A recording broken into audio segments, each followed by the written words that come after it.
Halo, malam Bijang Adi dari Jakarta. Gue di sini bakal sharing tentang love life gue yang mungkin hal yang selalu gagal di dalam hidup gue. Tapi nggak apa-apa. Gue bakal sharing tentang pelajaran-pelajaran yang gue dapet pada saat gue menjalani hubungan itu. Jadi, gue mulai aja kali ya ceritanya. Gue pernah terjebak di dalam toxic relationship. Ya kurang lebih 7-8 tahun. Waktu itu gue pacaran bisa dibilang di umur 19 tahun kali ya, di awal-awal gue kuliah. 19 atau 18 tahun lah pada saat itu. And then gue waktu itu adalah bisa dibilang salah satu cewek yang gak pernah bisa pacaran lama dan gak pernah bisa LDR. Tapi waktu gue ketemu nih cowok, dia bisa mengalahkan semua prinsip gue pada saat itu. Jadi gue LDR dan gue awalnya main-main ya, tapi ternyata lama-lama jadi kelamaan gitu. Waktu gue kenal dia itu nggak tahu kenapa. Jadi waktu itu gue termasuk jomblo lama lah ya. Waktu itu gue bilang itu lama karena gue setahunan lebih gue nggak pacaran. Terus tiba-tiba gue dikenalin sama temen gue karena mobil gue waktu itu mogok. Ya mungkin bisa dibilang kayak cerita-cerita FTV gitu ya kali pada zamannya waktu itu. Terus singkat cerita gue kenalan baru 2 minggu ya. Gue chatan terus jalan berdua, akhirnya gue ditembak waktu itu. Nggak tahu kenapa nih cowok punya daya tarik sendiri buat gue, padahal bukan termasuk tipe gue juga. Itu pertama. Kedua, dan waktu itu dia kuliah di Jogja, LDR dong gue.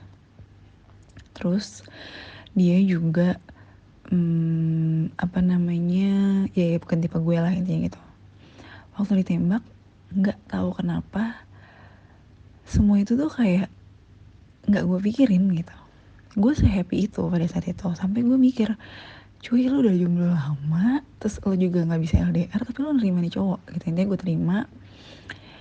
And then awalnya gue mikir ya udahlah ya, daripada gue jomblo gitu. Intinya gue main-main lah awalnya, coba-coba ya kan, karena gue kangen pacaran waktu itu. Biasa lah ya anak muda. Nggak taunya keterusan nih. Dari yang awalnya ini cowok yang sayang banget sama gue gitu ya.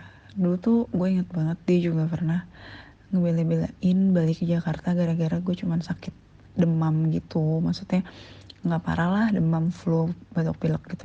Dia datang ke Jakarta buat tengokin gue. Oke, 6 bulan pertama gue ditreat sebaik itu, like a princess pada saat itu. Yang awalnya gue biasa aja gitu ya, belum sayang, sampai akhirnya gue sayang banget sama nih cowok. Setahun gue tuh sayang banget, jadi kayak kebalik gitu ya. Yang awalnya dia mengetreat gue sebaik itu, mungkin gue juga ngerasa gue disayang banget, tapi akhirnya jadi gue nih yang sayang banget sama nih cowok. And then setahunan gitu ya, mulailah gue berantem, putus nyambung gitu kan. Mungkin pertama kali putus itu adalah gue yang mutusin. Pada saat itu gue mikir nih cowok baik banget sama gue, terus gue merasa gue nggak pantas aja karena gue tidak bisa mengetreat dia sebaik gue mengetreat sebaik dia mengetreat gue lah pada saat itu. Gue minta putus karena klasik ya, gue bilang dia terlalu baik dan gue mau fokus belajar lah gitu kan. Nggak tahu kenapa dari situ gue balikan ya, karena gue pikir ya nih cowok juga sebenarnya nggak salah apa-apa gitu sama gue. Balikan, sering berantem juga waktu itu kan. Mulai kelihatan lah habit-habit dia yang buruk gitu ya di mata gue gitu kan, dan gue nggak suka. Terus mulai ketahuan tuh dia bohong sama gue gitu, hal-hal simpel gitu kan, tapi jadi kebiasaan. Setahun 2 tahun jalan kedua, mantan gue ini dia pindah kuliah ke kampus gue juga. Oke, sebut aja lah kampus gue termasuk kampus swasta di Jakarta Barat gitu ya, di Kemanggisan, Kebonjeruk. Mungkin kalian tahu itu apa namanya. Dia pindah ke situ juga waktu itu, satu kampus sama gue. Tapi awalnya waktu itu gue putus karena gue sering banget putus nyambung sama dia, itu baru 2 tahun ya, udah 2 atau 3 kali. Terus akhirnya kita nyambung lagi, dan waktu dia pindah ke kampus gue itu dia kena pergaulan yang menurut gue apa ya, kurang bagus lah pada saat itu. Dan gue ngerasa dia juga berubah waktu dia pindah ke kampus gue, berubah menjadi orang, menjadi cowok yang nggak gue kenal dulu gitu. Awalnya gue mendenial diri gue kayak, oh ya udah mungkin ini memang waktunya cowok untuk mengeksplor dirinya gitu ya, mungkin ngegaul sana sini gitu kan, minum, ngerokok, clubbing. Waktu itu basicnya gue nggak suka sama cowok-cowok kayak gitu.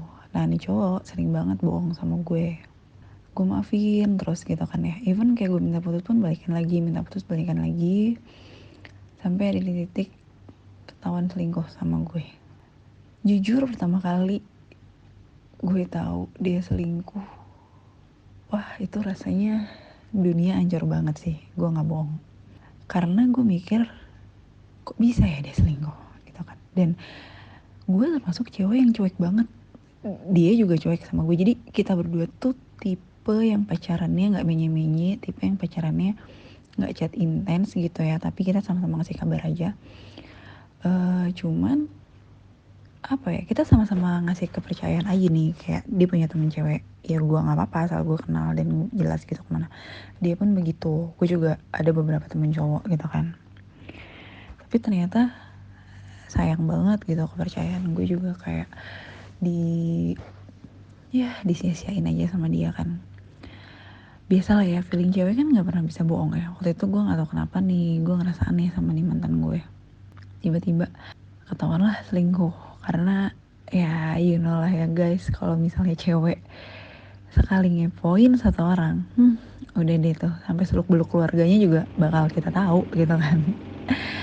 Ya makanya nih waktu itu ketahuan sama gue, dan cewek selingkuhannya juga segila itu mau ngerebut pacar gue waktu itu kan. Dia nge-share di IG-nya lah, terus dia nge-tweet lah apa segala macem, sampai akhirnya gue ngubungin dia karena gue merasa ini orang ganggu banget di hubungan gue. Gue sempet juga bilang ke mantan gue, ke cowok gue waktu itu, kayak ya ngomong lah baik tentang ini, tapi ya biasa lah ya, cowok mana mau disalahin. Akhirnya gue ngubungin ceweknya, kita ketemu pada saat itu, dan ya mereka ternyata udah jadian. Waktu itu gue cuma mikir gue nggak mau jadi pilihan gitu loh, maksudnya ya udah kalau emang cowok gue mau sama nih cewek itu oke gitu, I'm fine gitu kan pikir gue. Ya mungkin gue merasa apa ya, ya mungkin nih cewek uh, punya yang gue nggak punya gitu kan. Mungkin gue nggak seperfect itu di mata cowok gue pada saat itu. Singkat cerita, akhirnya cowok gue milih gue ya. Ya mungkin kalau kalian denger kayak gila lo bego banget, ngapain lo balikan lagi gitu kan, ngapain lo maafin nih cowok lagi gitu. Tapi balik lagi guys, gue juga nggak ngerti waktu itu kenapa gue mau gitu balikan lagi sama dia, padahal menurut gue dia selingkuh tuh udah segila itu waktu itu ya, udah separah itu juga.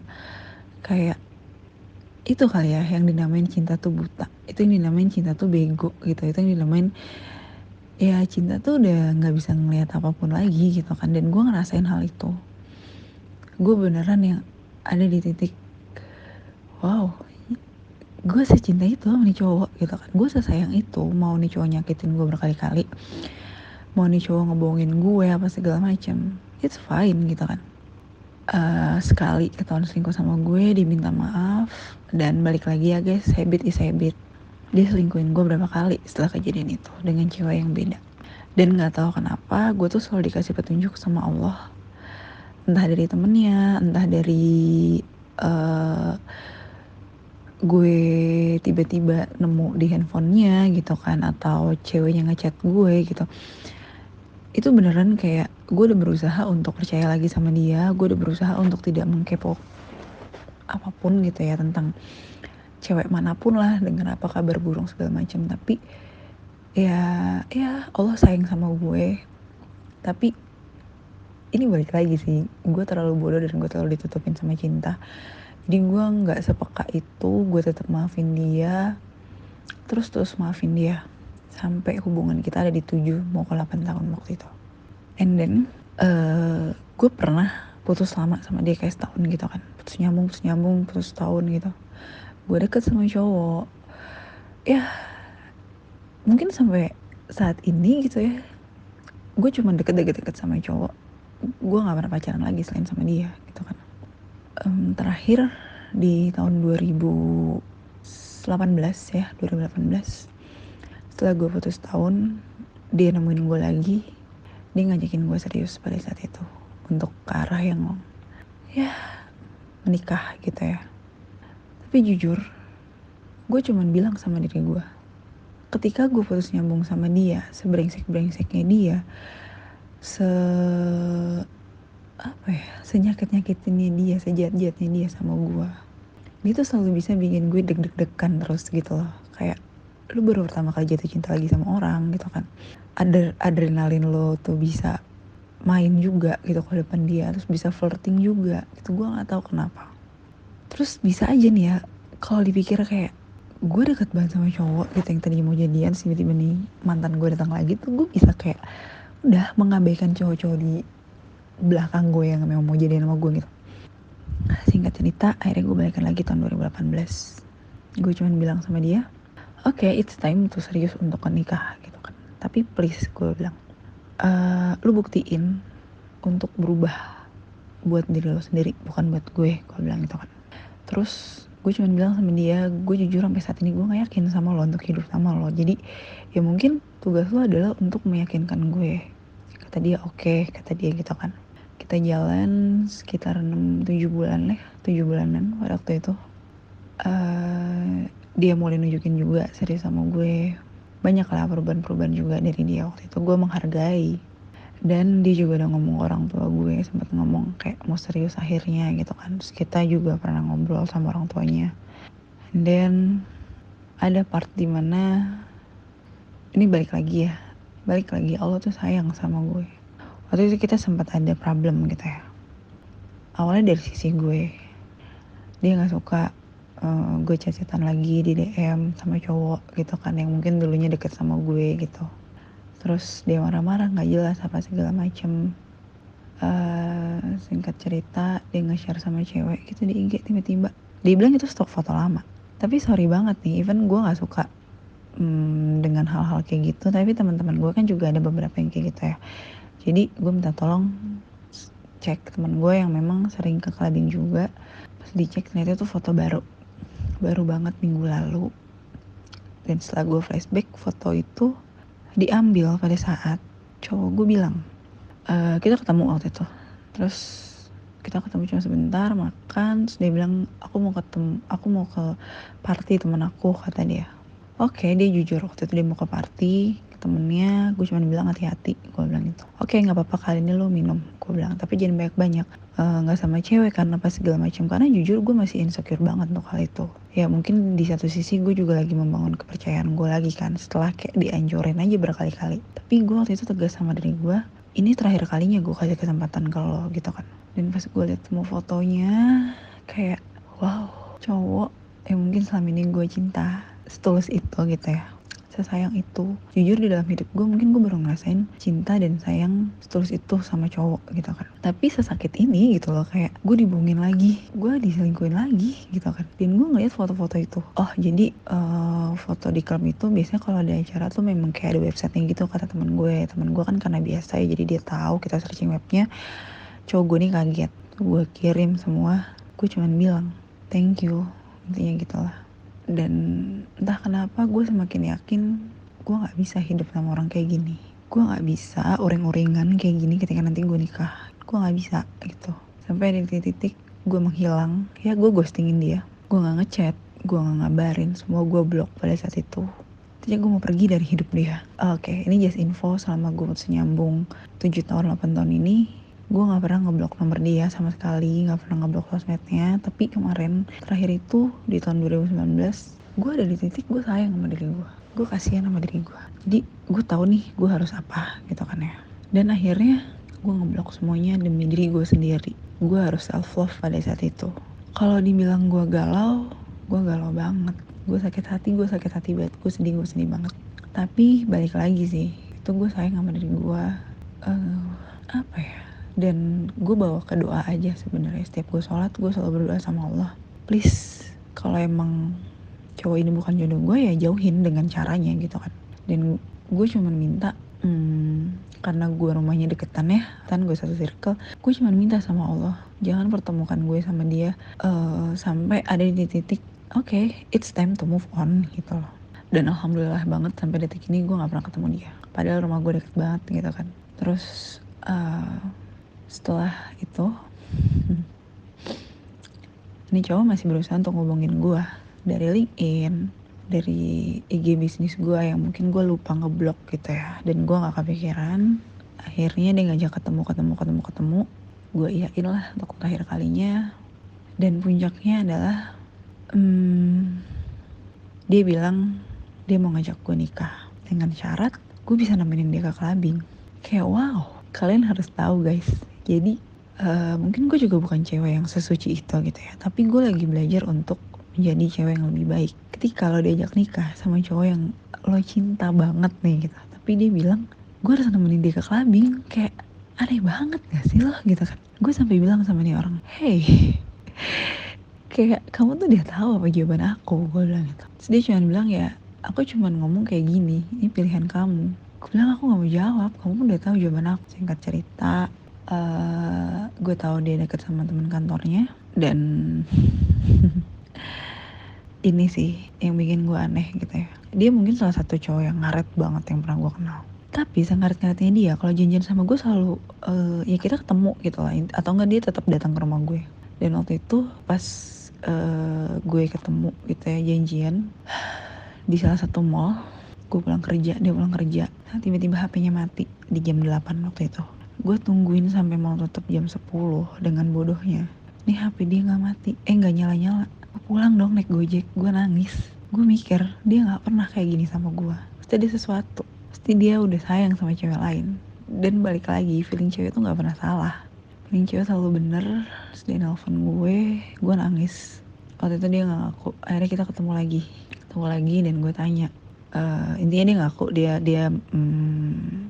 dia sama cewek yang lagi deket ini gitu ya, intinya gitulah.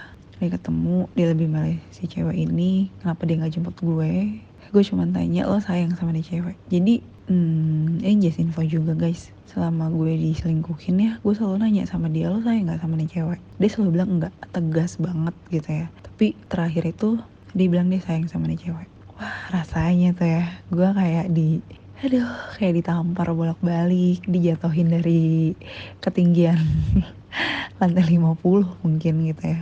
Kayak Tuhan, kenapa gitu. Pada saat itu gue di umur 27 tahun. Ya, dan mungkin di umur segitu, di saat teman-teman gue lagi sibuk mau nikah atau yang udah ada yang married, ada juga yang udah punya anak gitu. Gue putus sama orang yang mungkin selama ini gue pikir gue akan nikah sama dia. Gue harus menata hati gue lagi, gue harus menata love life gue lagi pada saat itu. Jadi waktu cowok gue bilang dia sayang sama nih cewek gitu ya, gue cuma bilang oke, gue tahu apa yang harus gue lakuin, gak usah ganggu gue lagi, kita clear di sini, kita finish, gue bilang gitu. Semenjak itu gue benar-benar menutup semua pintu yang bisa dia masukin ke gue, semua. Sampai gue cuma dalam hati, ya mungkin yang nggak bisa ditutup adalah pintu rumah gue, karena kan ya kita pacaran lama, gue kenal keluarga dia kenal keluarga gue. Tapi ternyata dia tidak seberani itu juga untuk rumah gue kan. Jadi ya sudah, semenjak itu kalau dia ngechat gue atau ada temen yang nanya tentang gue or something, gue gak pernah gubris ya. Dan gue salah satu orang yang susah suka sama orang. Waktu itu gue cuma mikir, gue gak mau pacaran lagi, gue gak mau sakit hati lagi, gue gak mau galau-galau lagi, gue gak mau ngerasain ada di titik ini lagi. Sampai akhirnya gue mikir, oke, gue harus menata diri gue, menata hati gue harus belajar menerima keadaan ini, gue harus belajar self love gitu. Karena gue terus-terusan nyalahin diri gue, kayak kenapa gue baru sadar di umur segini, kenapa gak dari dulu gue putusin dia, kenapa gak dari dulu gue pergi dari hidup dia gitu kan ya. Karena di umur 27 tahun tuh berat banget buat gue. Sampai akhirnya healing gue mungkin salah satunya adalah traveling. Waktu itu gue camping di salah satu kaki Gunung Semeru. Di situ gue merasa mungkin gue cewek yang sangat sangat sial untuk love life gitu ya. Kayak di umur 27 tahun gue putus cinta, dimana gue udah gak bisa enjoy life lagi untuk pacaran gitu. Gue juga susah nerima orang baru. Sampai lagi dan lagi Allah sayang sama gue dipertemukan dengan orang-orang baru yang ternyata masalah percintaannya jauh lebih berat dari gue. Di situ gue benar-benar ketampar, hey, bukan lo doang loh orang yang apes di love life di umur segini gitu kan. Si banyak di luar sana yang love life jauh lebih sedih dibanding lo gitu kan. Di situ gue langsung mikir, oke, gue harus menata hidup gue juga gitu kan. Gue nggak boleh galau terus-terusan kayak gini. Sampai akhirnya bisnis gue yang udah mati gitu ya, gue bangun lagi. Dan alhamdulillahnya banget, di waktu-waktu gue move on, gue menyibukkan diri gue untuk kerja, gue mendistract diri gue untuk membangun bisnis gue lagi dari nol. Dan ya semua itu maksimal gue kerjain sampai sekarang. Kayak gue lanjut sampai akhirnya di saat gue lagi galau, gue pergi ke Bandung. Ini bisa dibilang gue baru 3 bulan putus sama ini cowok. Ya gue lagi galau-galaunya dan cowok gue punya pacar baru. Akhirnya dia punya pacar baru. Setelah juga bertahun-tahun pacaran, terus nyambung dia punya pacar juga. Dan dia duluan. Waktu itu gue beneran tutup kuping, gue ngejaga mental gue. Karena banyak banget orang yang mungkin melihat gue kasihan pada saat itu. Wah, si Dewi belum punya pacar, tapi mantannya udah punya pacar, udah bahagia. Dia sering nge-share kayak, ya gue sangat menutup kuping. Dan menurut gue kebahagiaan orang itu gak bisa diukur dengan lo punya pasangan. So, gue juga happy kok dengan diri gue sekarang gitu kan. Gue enjoy dengan gue yang single gitu kan. Gue bisa bermanfaat buat banyak orang. Gue bisa menggali ilmu-ilmu gue juga. Gue bisa terus belajar apapun yang gue mau gitu kan. Sampai 3 bulan gue putus, gue pergi ke Bandung. Jadi gue pergi sama teman gue ini, gue kenal dari teman gue juga. Kenal kita juga udah lama gitu ya, dari zaman kuliah. Dan untuk pertama kalinya gue pergi berdua. Di saat itu gue lagi galau, gue ketemu yang baik banget. Gue tahu memang dari dulu nih cowok baik, kita berteman baik juga, kita nggak pernah jalan berdua. Dan gue pikir awalnya gue awkward, ternyata tidak. Kita sangat enjoy. Waktu itu di Bandung gue PP pulang pergi, dan dia mau nge-treat gue dengan baik. Ya cewek mana ya cowok yang nggak baper ya kan, lagi galau di-treat sama cowok yang kayak gitu. Dan dia juga kebetulan single. Oke. Gue akan mulai untuk love life gue part 2 ini gitu. Ini beda cowok, ini cowok Bandung, kita sebut cowok Bandung. Untuk mantan gue, jadi di saat-saat gue transisi, gue move on, gue sibuk kerja, gue sibuk ngurus bisnis gue, dan gue ketemu si cowok Bandung ini, deket dengan cowok Bandung ini. Yang tadinya kita berteman, akhirnya kita deket, mulai dari curhatan. Terus kalau gue ke Bandung, gue ketemu dia ke Jakarta, gue ketemu berapa bulan gitu ya, sempet 3-4 bulan kita chat intens, sampai akhirnya on off juga gitu ya. Ya kurang lebih 2 tahunan gue deket sama dia. Entah kenapa ya, waktu gue deket sama nih cowok, gue mikir, oh ternyata gue masih bisa suka sama orang gitu kan. Dan cowok Bandung ini bisa bikin gue kayak mikir, ini loh cowok yang gue butuhin gitu. Bukan mantan gue kemarin. Terus gue juga mikir, apa ya, kayak aduh sorry gue jadi sedih. Gue kayak mikir kayak cowok Bandung ini salah satu cowok yang perfect yang pernah gue kenal mungkin selama hidup gue. Secara attitude tipe gue banget. Dan I love Bandung, banyak banget kenangan gue sama dia di Bandung. Gue gak pernah sesuka itu sama cowok gitu ya.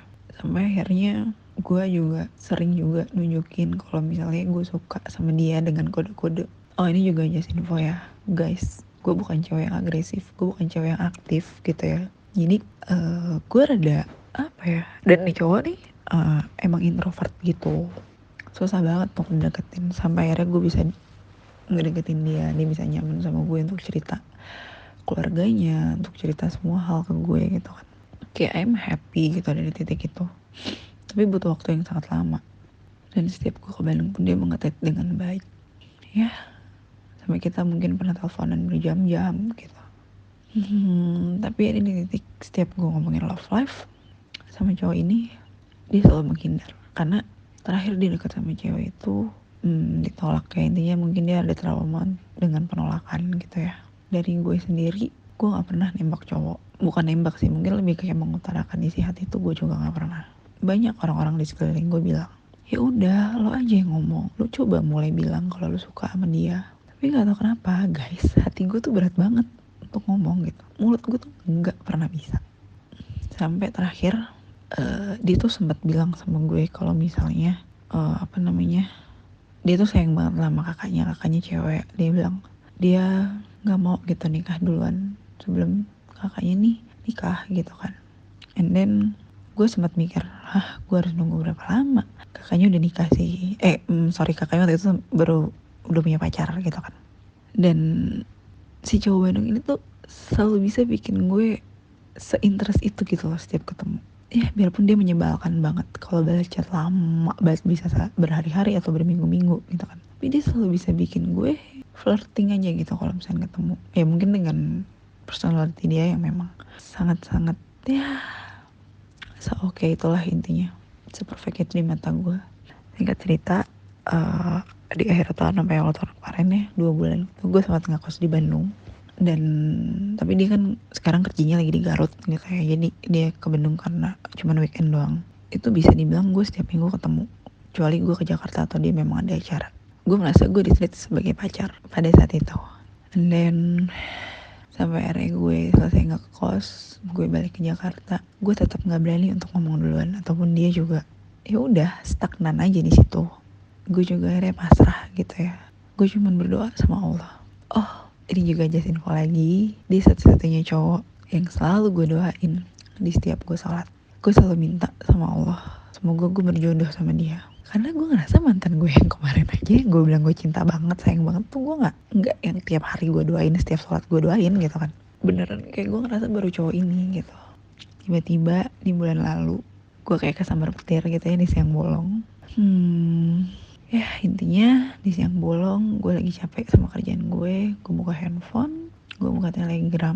Gue salah satu orang yang ya nggak pernah pakai Telegram, iseng aja waktu itu pengen buka, kayak bosen kan buka IG, buka TikTok. Gue buka Telegram, nggak tahu kenapa gue lagi scroll chat Telegram gue, ada chat gue sama dia waktu itu udah lama. Gue buka, iseng buka Telegramnya, buka profilnya, di situ ada username. Cowok Bandung ini adalah gamers, dia suka banget main games. Awalnya gue mikir, oh username gamesnya kali ya, karena yang gue tahu anak gamers itu pasti punya username dong. Tapi nggak tahu kenapa hati gue tuh menggerakkan untuk coba deh lo searching itu gitu kan. Gue searching dong si username itu. Tuh gue rasanya kayak kesambar petir pas gue searching, set. Ternyata username itu adalah username yang dia pakai juga untuk Twitternya. Dan ya, pas gue lihat, gue se-shock itu, gue selemes itu. Gue rasanya kayak kesambar petir aja. Kayak, Tuhan, ini jawaban dari doa-doa gue selama ini. Ini jawaban dari kenapa gue gak pernah berani untuk mungkin ngomong duluan gitu. Mungkin kalau kalian bisa tebak kayak guys, cowok itu cuman 2. Kalau gak brengsek kayak homo. Dan kali ini di love life gue ngerasain itu. Mantan gue brengsek banget yang kemarin. Dan kali ini cowok yang mungkin kurang lebih selama 2 tahun lebih gue suka, yang mungkin selama ini selalu gue pikir cowok yang paling perfect di hidup gue yang pernah gue temuin. Cowok yang gue pikir bisa jadi calon imam yang baik buat gue, ternyata dia homo guys. Gue masih sedih banget sih sampai sekarang kalau gue tahu dia kayak gitu. Kayak gue berkali-kali lagi untuk belajar menerima keadaan ini gitu. Dan untuk pertama kalinya gue ke psikolog, biarpun gue konsulnya online ya, karena gue nggak tahu gue harus cerita sama siapa. Gue nggak ada cerita sama temen-temen gue sama sekali. Gue cerita ke psikolog. Wah, kalau ditanya ya, rasanya tuh mendingan lu diselingkuhin gitu ya, dibohongin berkali-kali, atau tiba-tiba cowok yang lu suka dia homo tuh lebih sakit mana? Lebih sakit cowok yang lu suka homo sih, karena sakitnya tuh beda gitu. Kayak lagi cowok ini tuh introvert gitu kan. Terus gue mikir kayak, wow, berarti selama 2 tahun ini gue merasa gue cinta sendiri aja. Ya memang basic ini cowok tuh cowok baik ya. Selama ini gue merasa gue di-treat spesial ya tidak juga gitu ya. Memang mungkin dia mengatlet teman-temannya kayak gitu kan. Ya gue selama itu gue shock itu, tapi gue berusaha untuk tidak nggak pergi dari hidup dia, karena gue mikir gue juga nggak mau kehilangan temen yang baik buat gue. Ya sekarang kita berteman baik, berat sih, berat banget, tapi ya hidup. Ya gitulah ya guys. Jadi intinya gue beneran ngerasain yang namanya cowok brengsek dan cowok homo di dalam hidup gue yang pernah gue suka. Semoga kalian beruntung untuk love life-nya, dan semoga gue juga cepat ketemu jodoh yang terbaik buat gue. Karena gue yakin kok Allah itu pasti selalu nyiapin jodoh yang terbaik buat umatnya. Oke, gitu aja. Thank you Bincang Adi. Thank you Bang Adi. Good night.